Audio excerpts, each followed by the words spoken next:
আসসালামু আলাইকুম, welcome back to my channel Panna's family থেকে আমি পান্না বলছি।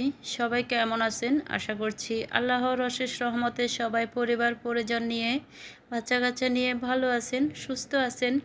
আলহামদুলিল্লাহ, আল্লাহর অশেষ রহমতে আমিও পরিবার পরিজন নিয়ে বাচ্চা কাচ্চা নিয়ে ভালো আছি, সুস্থ আছি। আজকে আবারও নতুন দিনে নতুন সময় আরও একটি নতুন ব্লগ ভিডিও নিয়ে আপনাদের মাঝে হাজির হয়ে গেলাম। আপনারা যে যেখান থেকে বসে আমার আজকের এই ব্লগ ভিডিওটি দেখছেন, আমার ভিডিওর কোথাও কোনো অংশ যদি আপনাদের কাছে এতটুকু ভালো লেগে থাকে অবশ্যই কিন্তু একটা লাইক দিতে ভুলবেন না। আর যারা নতুন আজকে আমার চ্যানেলটি ভিজিট করছেন, আমার ভিডিওর কোথাও কোনো অংশ যদি আপনাদের কাছে এতটুকু ভালো লেগে থাকে, চাইলেই কিন্তু আমার চ্যানেলটি সাবস্ক্রাইব করে আমার পাশে থেকে যেতে পারেন। আর হ্যাঁ, অবশ্যই কিন্তু একটা লাইক দিতে ভুলবেন না। তো প্রতিদিনের মতো আজকেও একদম সকাল থেকে ভিডিওটি শুরু করছি। আজকে হচ্ছে রুটি বানিয়ে নিচ্ছি, সকালবেলা সিদ্ধ আটার রুটি। আর দিনের কিছু মুরগির মাংস রান্না করা আছে, সেগুলো দিয়ে বাচ্চারা খেয়ে নেবে। আর হচ্ছে চা বানিয়ে নেব। অলরেডি চাটা বানানো হয়ে গেছে। চাটা বানিয়ে আমি অন্য চুলায় রেখে দিয়েছি, আর এদিকে রুটিগুলা ভেজে নিচ্ছি। আর এই যে সিদ্ধ আটার রুটি একটু লাল লাল করে ভেজে নিচ্ছি, কারণ এরকম লাল লাল করে না ভাজলে আবার বাচ্চারা খেতে চায় না। তো আজকে কিন্তু অনেকগুলা রুটি বানাচ্ছি, যেহেতু মুরগির মাংস আছে, ওরা হচ্ছে খুব সুন্দর করে খেয়ে নেবে, কোনো সমস্যা হবে না। তো আমি কিন্তু আজকে কয়েকদিন অনেক সমস্যার মধ্যে আছি। সমস্যা বলতে শরীরটা একটু অসুস্থ আছে, সেজন্য আমি হচ্ছে ছোট ছোট ভিডিওগুলো আপনাদের মাঝে শেয়ার করছি, বড় ভিডিও শেয়ার করছি না।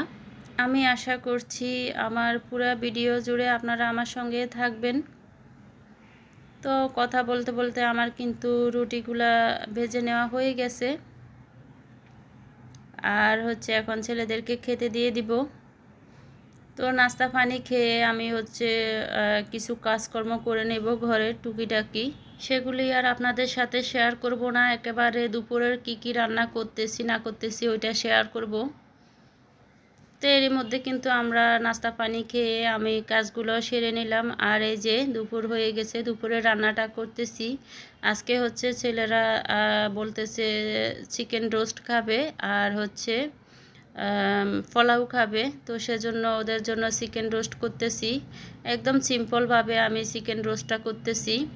রাঁধুনি চিকেন রোস্টের মশলা দিয়ে আমি আজকের চিকেন রোস্টটা করতেছি। আর টক দইয়ের পরিবর্তে আমি কিন্তু এখানে একটুখানি লেবুর রস দিয়ে দিচ্ছি আর দুধ দিয়ে দিব। তো আজকে তেমন একটা ঝামেলা করতেছি না, খুব সিম্পলভাবে আর কি রান্না করতেছি। তো এভাবে রান্না করলেও খেতে কিন্তু খুবই দারুণ লাগে। আমার বাচ্চারা তো দুপুরবেলা খেয়ে বলছে যে খুব মজা হয়েছিল।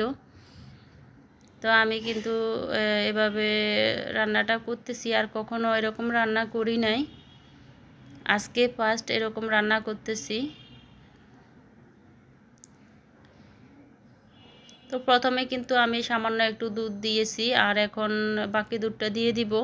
আপনারা দেখতে পাচ্ছেন প্রাণ কোম্পানির দুধ এটা। তো আমি এখন প্রায় 1 পাওয়ার মতো দুধ দিয়ে দিলাম। 1 পাওয়ার থেকে একটু বেশি হবে। তো একটুখানি দুধ আমি রেখে দিয়েছি ছোট ছেলের জন্য। তো এই তো আমার কিন্তু রোস্টটা রান্না করা হচ্ছে, আর অন্যদিকে হচ্ছে আমি পোলাওটা করে নিব। তো এখানে 1 কেজি চাউলের পোলাও করতেছি আমি। অন্য চুলায় হচ্ছে চিকেন রোস্টটা বসিয়ে দিলাম, আর এই চুলায় আমি পোলাওটা ভেজে নিচ্ছি আর কি। চাউলটা ভেজে নিয়ে তারপরে ফুটান্ত গরম পানি দিয়ে দিলাম। তো এখন ঢাকা দিয়ে আমি 5 মিনিটের মতো ফুটিয়ে নিব পোলাওগুলা, পরে হচ্ছে দমে দিয়ে দিব। আর এই যে এদিকে হচ্ছে আমার চিকেন রোস্টটা রান্না হচ্ছে। তা আমি রান্নার ফাঁকে ফাঁকে কিন্তু ঘরের আরও টুকিটাকি কাজ করে নিচ্ছি। আসলে এখন আর ভিডিও করতে ভালো লাগে না, সব কিছু যদি ভিডিও করতে থাকি তাহলে হচ্ছে অনেকটাই লেট হয়ে যায় রান্নাবান্না করতে, কাজকর্ম করতে করতে। তো এখন হচ্ছে আমি কিছু কাঁচামরিচ দিয়ে দিলাম রোস্টের মধ্যে। তো এর ফাঁকে কিন্তু আমার রান্নাবান্না হয়ে গেছে। আমি হচ্ছে গোসল টোসল করে নামাজ কালাম পড়ে এখন বাচ্চাদেরকে খেতে দিয়ে দিব। তো আজকে বাচ্চারা বলতেছে খাটের উপরে বসে খেয়ে নেবে। আর এই যে পোলাওটা অনেক সুন্দর হয়েছে আর অনেক ঝরঝরা হয়েছে। তো আজকে শুধু চিকেন রোস্ট আর হচ্ছে পোলাও দিয়ে খেয়ে নেবে। আজকে আর কোনো কিছু রান্না করি নাই, কারণ হচ্ছে পোলাও আর চিকেন রোস্ট হলে ওদের আর কিছুই লাগে না, সেজন্য রান্না করতে হয় নাই। তা আমরা সবাই হচ্ছে এখন খেয়ে নিচ্ছি। আপনারা দয়া করে ভিডিওর নিচে স্প্যাম কমেন্ট করবেন না। আপনাদের যদি কোনো কিছু বলার থাকে আপনারা কমিউনিটিতে লেটার রেখে যাবেন। একেবারে ছোট্ট একটি ব্লগ ভিডিও আপনাদের মাঝে শেয়ার করলাম। জানি না আপনাদের কেমন লাগবে। দুপুরের খাবার খেয়ে কিছুক্ষণ রেস্ট নিয়ে একদম সন্ধ্যাবেলা চলে আসলাম। তো এখানে কিছু ফল কেটে নিলাম খাওয়ার জন্য। তো আজকে এ পর্যন্ত। নতুন ভিডিও দেখার আমন্ত্রণ জানিয়ে এখানে রাখছি। সবাই ভালো থাকবেন, সুস্থ থাকবেন। আল্লাহ হাফেজ। আসসালামু আলাইকুম।